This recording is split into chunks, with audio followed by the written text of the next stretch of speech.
వైకుంఠంలోని విష్ణువుని పరమభక్తుడొకడు పలకరించాడు.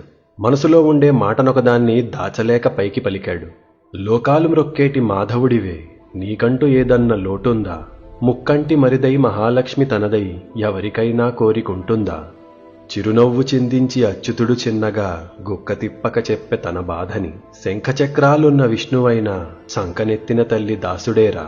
నన్ను చూడ కోరితే శరణమొకటే దిక్కు, ఆమె నీడని అడుగు అరక్షణములో దక్కు. నిదురలో జడిసిన మేలుకొని అరిచిన, ఆటలో అలిసిన పసిచంప తడిసిన, ఆకలని అడిగిన అల్లరిగా అలిగిన, ఆఖరికి ఆ తల్లి నన్ను చేరిన. అమ్మా నడిగితే అన్నొదిలి వస్తుంది, ఆ కంటి కరుణతో నిన్ను కాపు కాస్తుంది. కరుణామయుడినంటూ నాకన్ని పూజలా, ఆమె ఓర్పు ముందు నేనెక్కడా? సృష్టినైతే చేసి దేవునైతిని కాని నాకొక్క అమ్మనే చెక్కలేను. పాముపై పరుపేసి పవళించినా కాని అమ్మఒడి అందాకే అసలు కొనుకు. అందుకే నడిచాను గోపమ్మ ఇంట, కాసేపు వెలిగాను కౌసల్య కంట. నా పాటలే పాడి ననజోజో అంటుంటే మురిసి మురిసి మనసు మత్తుకెక్కే.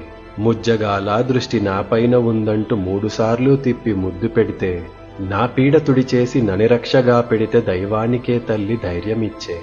అమ్మను పొందినవాడే అన్నున్నవాడురా, అంతకుపై అందలము నే కూడా చూడలా.